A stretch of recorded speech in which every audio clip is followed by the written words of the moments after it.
Makalah bisnis model kanvas tanaman hias. Disusun oleh saya sendiri, Hotmaida Panjaitan, dari Agroteknologi Fakultas Pertanian. Latar belakang. Tanaman hias merupakan salah satu jenis komoditi agribisnis yang mempunyai masa depan yang cerah, sehingga kebutuhan akan tanaman hias makin meningkat. Saat ini tanaman hias banyak dibutuhkan untuk memperindah lingkungan sekitar. Banyak masyarakat yang mengusahakan tanaman hias sebagai salah satu jenis usaha yang dapat menjadi sumber ekonomi masyarakat. Model bisnis merupakan sesuatu yang menggambarkan dan menjelaskan mengenai bisnis startup itu sendiri dengan tujuan agar bisa membantu dalam melakukan pertimbangan perubahan dan kemajuan bisnis secara profesional. Model bisnis yang dipakai kali ini adalah bisnis model kanvas atau BMC yang dikembangkan oleh Alexander Osterwalder dan Yves Pichnier. Rumusan masalah. Yang pertama adalah pengertian BMC, dan yang kedua adalah bagaimana gambaran model bisnis tanaman hias saat ini jika ditinjau dari aspek-aspek pada bisnis model kanvas. Langsung saja yang pertama, pengertian BMC. Bisnis model kanvas sendiri adalah template manajemen strategis yang digunakan untuk mengembangkan model bisnis baru dan mendokumentasikan yang sudah ada. Cara ini menawarkan grafik visual dengan elemen yang menggambarkan proposisi nilai perusahaan atau produk, infrastruktur, pelanggan, dan keuangan untuk membantu bisnis untuk menyelaraskan aktivitas mereka dengan menggambarkan potensi trade-off. Ini adalah 9 blok utama BMC.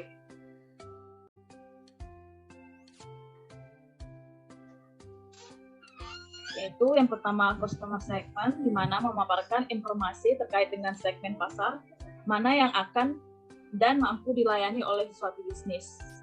Segmentasi bisa dibagi dari kondisi, geografi, demografi, psikologis, dan behavioral. Customer relationship menyajikan gambaran mengenai bagaimana suatu bisnis menjalin hubungan dengan pelanggan agar tetap loyal dengan bisnismu. Misalnya dengan memberikan diskon, promo, atau giveaway.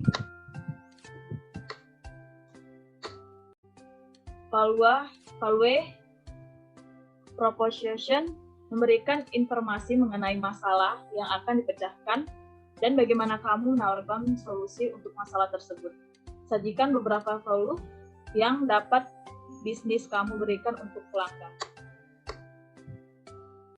Key activities memaparkan mengenai apa yang dilakukan perusahaan sehari-hari untuk menjalankan bisnis, termasuk bagaimana perusahaan memproduksi, memasarkan, sehingga memberi solusi kepada konsumen.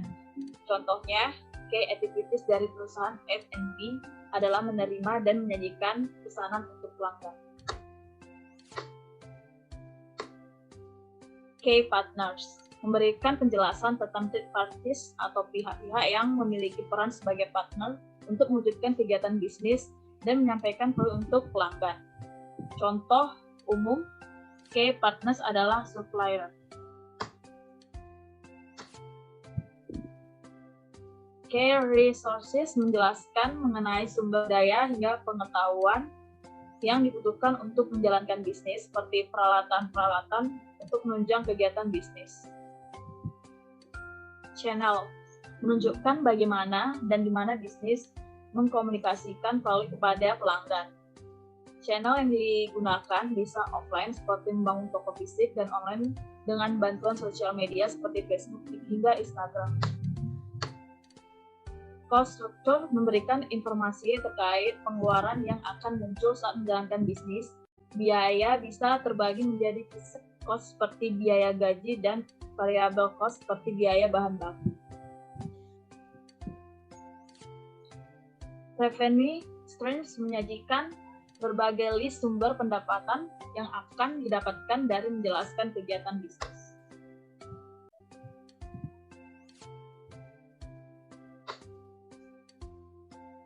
Ini adalah gambaran model bisnis tanaman hias saat ini jika ditinjau dari aspek-aspek pada bisnis model kanvas.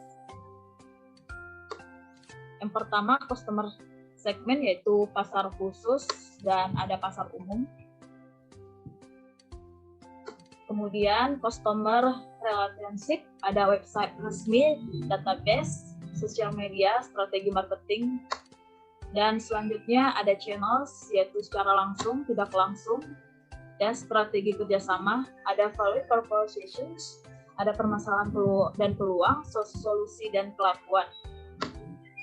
Ada key activities, yaitu alat dan bahan, proses dan kapasitas, manajemen kualitas, dan lokasi. Key resources, ada sumber daya alam manusia, bahan baku, dan sumber keuangan. Key partners, ada pemasok tanaman hias, pemasok peralatan perkebunan, ibu-ibu PKK Rusanawa, dan pemulung TPA Benowo. Cost structure, ada biaya tetap, biaya variabel, dan biaya lain-lainnya. Model dan BEP. Revenue streams, ada elegant, luxurious, dan prestigious. Oke, mungkin sekian dan terima kasih.